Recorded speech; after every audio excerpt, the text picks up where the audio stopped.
Hello, I'm Harley Schlanger. Welcome to our weekly dialogue with Helga Zepp LaRouche. Today is December 16th, 2020. And in the midst of electoral fights, economic crises, pandemics, and everything else going on, we should stop and take a moment to reflect on something which happened 250 years ago today, the birth of Ludwig van Beethoven. And I know, Helga, this has a special meaning for you.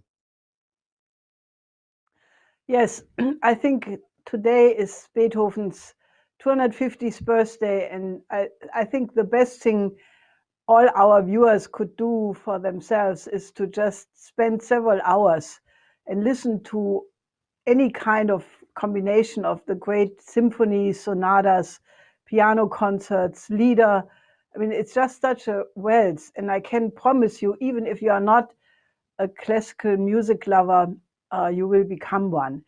Because, for example, just listen to An die ferne Geliebte. This is this beautiful song cycle by Beethoven, or listen to Fidelio, the beautiful opera Beethoven wrote, or listen to anything, and you will be elevated. So I think people should really think like Beethoven. It's a way of completely thinking in a different way. And I want to show you one book which you should also read. It's called Think Like Beethoven. It has several articles on Beethoven and on music written by my late husband, Lyndon LaRouche. And I want to read you a couple of quotes which I think are for the birthday of Beethoven absolutely appropriate. He says, the essential thing is love. Music is love. The principle of music is love, mankind's love of mankind, of what mankind could be. And you want to do something that's beautiful in terms of what mankind's nature says. And if it isn't beautiful, you don't want to do it. You don't want to do ugly things. And the characteristics of the 20th century was ugly music. From the beginning, it's ugly music, and the music has become uglier and uglier and uglier all the time. And then he says a little bit later, the beauty is creativity per se. It is also the measurement of what creativity is. So you take any composition, it's a sacred business. If you really want to do it, you are attempting a sacred work.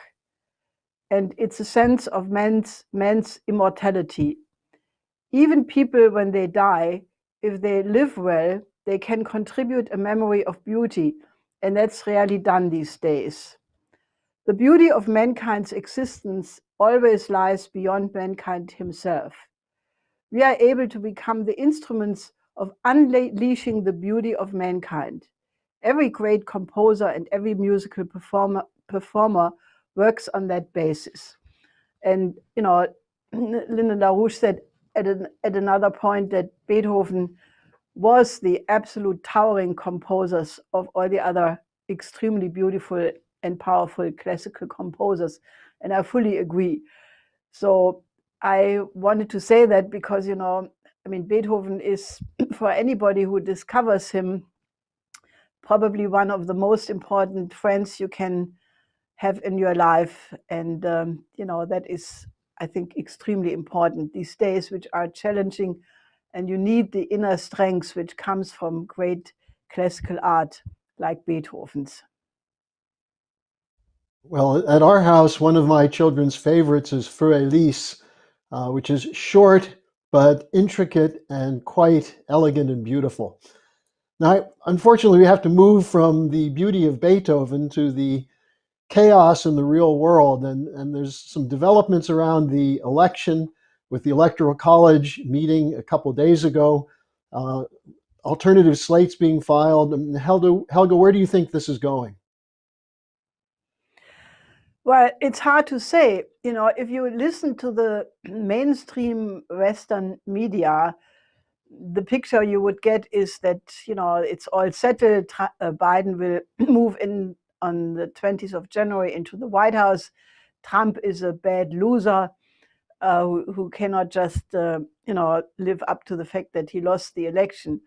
But if you look at the situation in the United States, it's much more complicated, and there is clearly a fight going on, even among some people who initially looked as if they concede.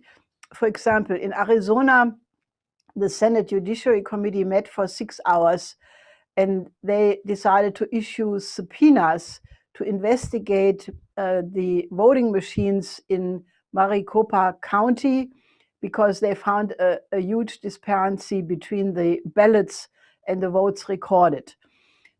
Then in Georgia, the Secretary of State Raffensperger, who I think was attacked by Trump for, not doing his job, now he ordered a signature audit in Cobb County, and he said it could possibly lead to an audit in the entire state, depending what gets out of this audit. Then in Michigan, the Joint Oversight Committee of the legislature, they also issued subpoenas because they said that the clerks got tricked into certifying the vote, and they want to have an investigation into that. And also Representative Mo Brooks in the Lou Dobbs show basically said that he intends to challenge the electoral vote in certain states on January 6th, which is when the result of the electoral college will be reviewed by the Congress. And that is the place where you could have still a fight, if I don't think he has found a senator yet, which he needs to start this procedure. Then naturally, there are many things which still could be done. For example, in light of all of these things which have happened, Trump could appoint a special prosecutor who could just pursue this matter beyond January 20th and unearth, a lot of the incredible conspiracy which has happened since 2015, really, even before the election result was clear in 2016, that he could do. Many people, including ourselves, have suggested that Trump should pardon Julian Assange on the one side because his life is in danger, and guarantee his safety, naturally, and Snowden, because these two people could shed a lot of light of the origins of Russiagate. So that could be a very intelligent flank. So he could do a lot of these things and some other things as well. But, I just want to say one thing, which I think is so astounding. If you look at the Western media, the picture which they portray is, the one I said before, Trump the bad loser, and, he's just not able to concede the election. But you would think that if there is so much evidence, as expressed by the 1,000 people who made affidavits that they did watch vote fraud going on, all the questions about the voting machines being designed to make vote fraud easy, and all the other many irregularities, you would think that there would be one Western media to say, isn't it strange that there could be vote fraud in the United States? Isn't that a big story? Shouldn't we, put some investigative journalists behind that? Nothing of this happens. And that, I think, it should give people to think about the absolute unified character of this media, which I think is really incredible, because it pertains to the idea that we are really much further in a dictatorship, a transatlantic dictatorship, than people would normally think.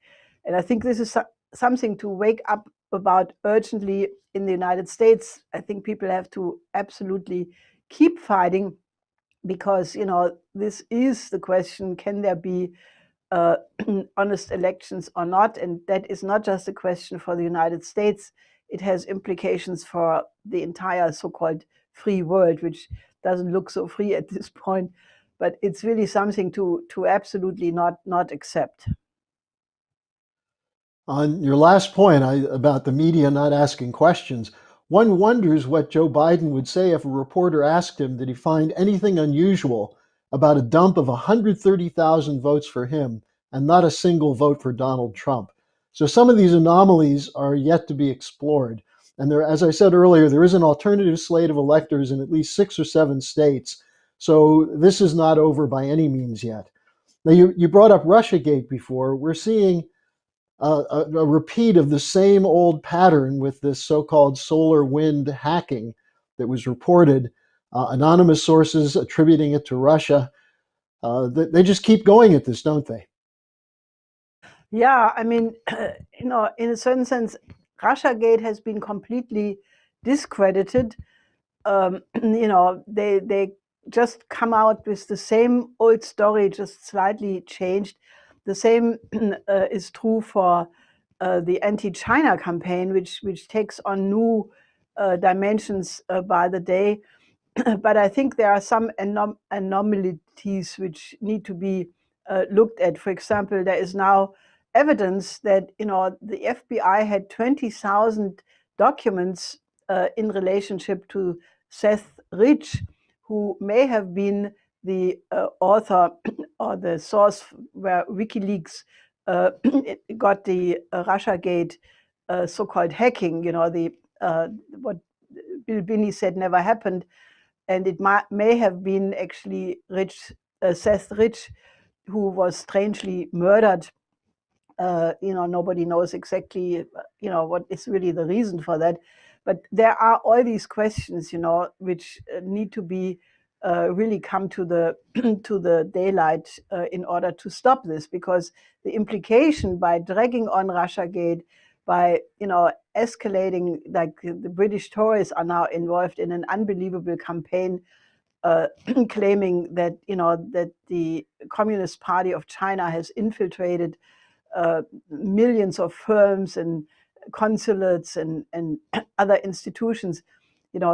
The anti-China, anti-Russia campaign is designed to create an enemy image for a coming war, and people should not be fooled by that, because if you start spreading such a concerted effort of lies, to paint a picture of a country, accusing them of doing things which they clearly are not, it has only one purpose: as a preparation for war.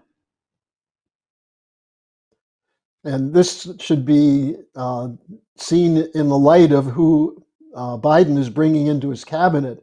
Blinken, the would-be Secretary of State, is someone who's been advocating an escalation on the Eastern Front of NATO against Russia for a long time. Now, Helga, the other interesting development from Europe today was the open statement of Mario Draghi of what the global reset will represent, and then some new information coming from Mark Carney. Most of this is not getting covered, but I'd like you to go through it because people are hearing a lot said about the global reset, but most of it is nonsense. We have the actual picture. So what was it that Draghi said that people should pay attention to? Well, we have in Germany now, starting today, a total lockdown, at least, relatively total. I mean, production is still continuing, but people are not supposed to do unnecessary activity. They only can meet 5 people from 2 households. They basically are not. All the stores are closed. Lockdown may be coming, despite statements to the contrary in the US, maybe other countries. And it's already very clear that many firms will go bankrupt. There is a reluctance, by the governments to really do anything efficiently to address that, because there are methods which are tested, like in Asia, testing, contact tracing, isolation, and in a certain sense, it's almost too late now, because the community spreading has gone so far that it's almost, you would really have to do a drastic lockdown to get back to the possibility of contact tracing. But in any case, what this is being used for by the central banks, and Draghi was the head of the European Central Bank for many years, and he became infamous for having said that he will put out as much liquidity, whatever it needs, whatever it takes to save the euro. And there was this flooding of liquidity to the benefit of the speculators for all these years. But now we are again at a point where he basically says, that now there has to be creative destruction. And that is a notion coming from Schumpeter, who had clear fascist policies at his time. And it's the idea that it doesn't matter if you destroy certain firms, because whenever you want to have a paradigm shift, the old has to go and the new has then more room. And what they mean is they want to bankrupt or let go bankrupt all the firms which have to do with real industrial production, if they have anything to do with fossil fuels in any case. And Mark Carney is now calling for mandatory carbon tracing, basically forcing firms that they not only have to admit how much CO2 they are emitting, but also to reveal their plans how to reduce that in the future. And that all funding will only go to such firms which obey to these schemes, which means you completely destroy the productivity of the economy. Because if you go to solar and wind only, the productivity will collapse, and you will reduce people by doing that. So this is real fascism. This is the essence of fascism was the slave labor which ended in the concentration camps, and this is going in the same direction. So people should really be aware that there is a green dictatorship coming, or that's what the central banks are planning to do, and there should be still time to mobilize for the alternative, which would be to join hands with Russia and China, develop Southwest Asia, which needs urgently to be reconstructed after years of endless wars, and urgently, in light of the large famine and COVID pandemic, there is an urgent need for all industrial countries, especially the United States and China and European countries, to work together to industrialize Africa. There must be an immediate intervention if you don't have the danger of 270 million people going to die of hunger in the short term. That's what David Beasley from the World Food Programme has been warning against. So this green stuff is really terribly dangerous, because if you dismantle the industries in the so-called industrial countries, there will be absolutely no capacity to do the kinds of industrialization programs for the developing sector, and it will lead to mass genocide. So people should really wake up what this Green Deal or New Green Deal really is all about. One wonders, if they really want creative destruction, what about the banks that caused the problem, the shadow banking system and so on, which created the flow of liquidity, which actually increased the insolvency of the firms that they're now talking about shutting down. Now, along these lines, there was a conference which included the Vatican that you were talking about earlier. What can you tell us about this conference? Well, it's called the Council for Inclusive Capitalism, and this is a new organization which is promoted by the Vatican. It includes some of the absolute top hedge fund managers, Mark Carney naturally is in it, then Mrs. Rothschild is in it. It's basically the same people who are pushing this great reset, the greening of the world economy. And it is an absolute scandal that this Pope, opens the door to the Vatican to such really fascist policies.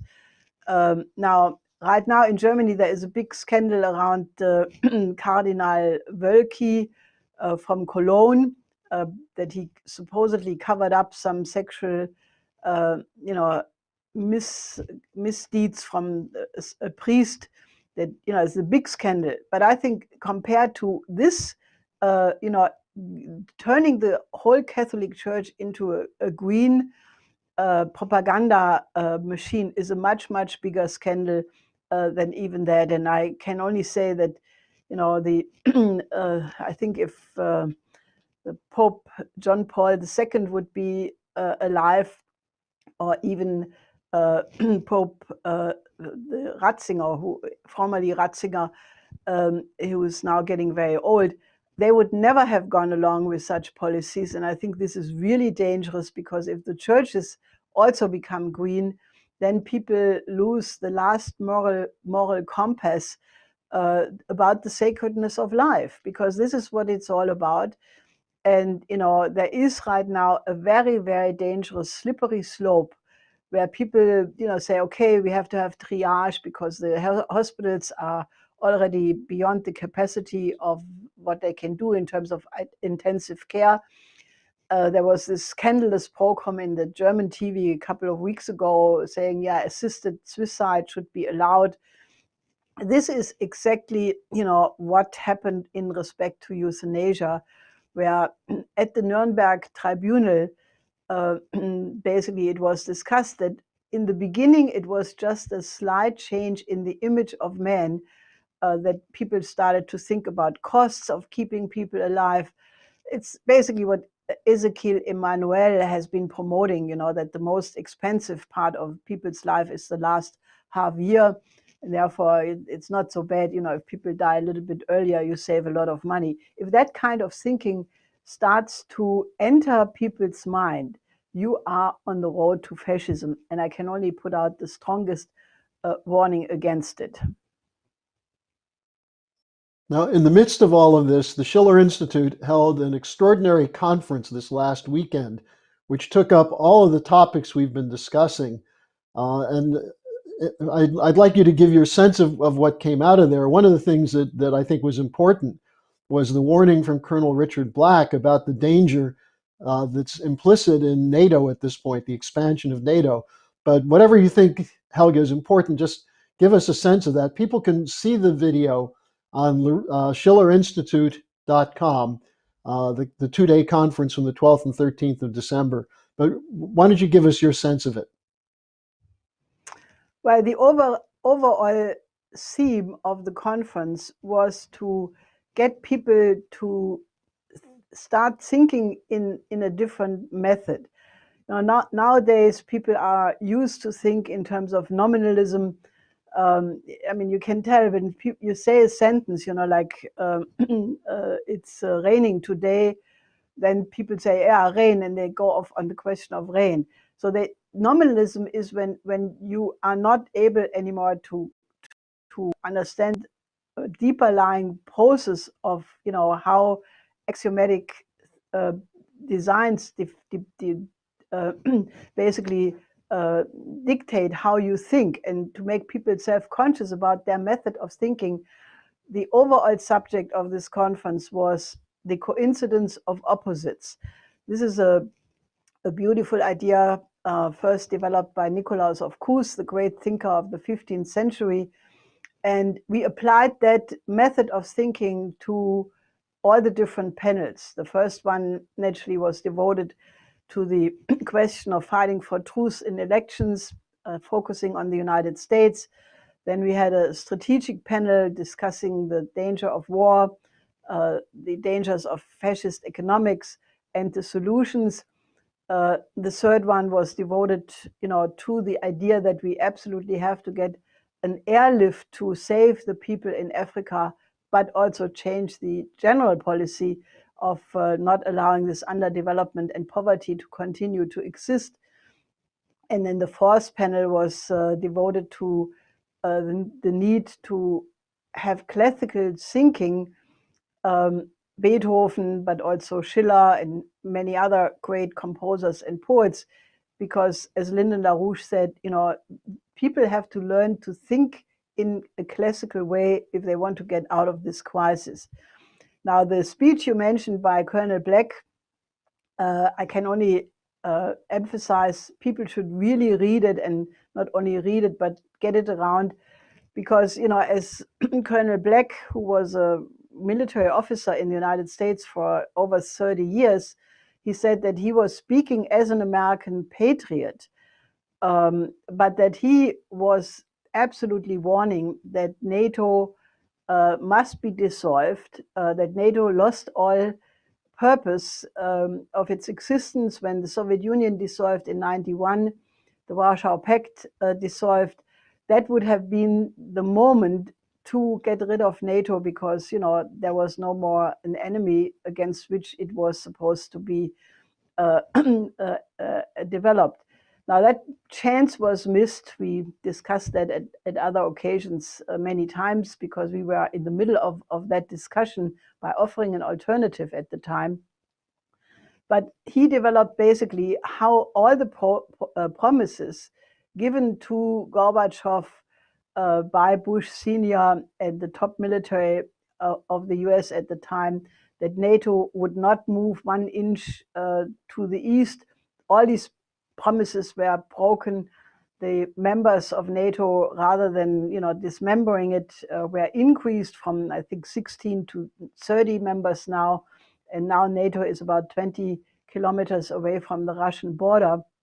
And he said it's one provocation after the other and increases the risk of war.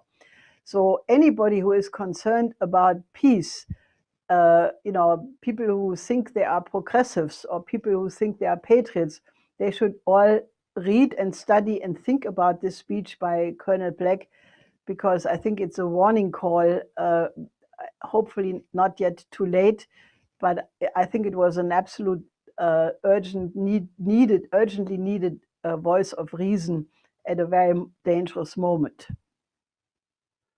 Well, and to come back to what we started with, the Beethoven birthday today, the fourth panel on culture was really quite exciting because it included some younger people who were discussing their first encounter with classical culture.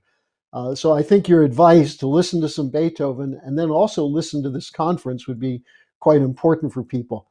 Anything you want to add, Helga? Yeah, I think also the speech by Jacques Cheminade, our colleague from France, 3 times presidential candidate, was quite quite excellent. And he asked the question everybody should think about.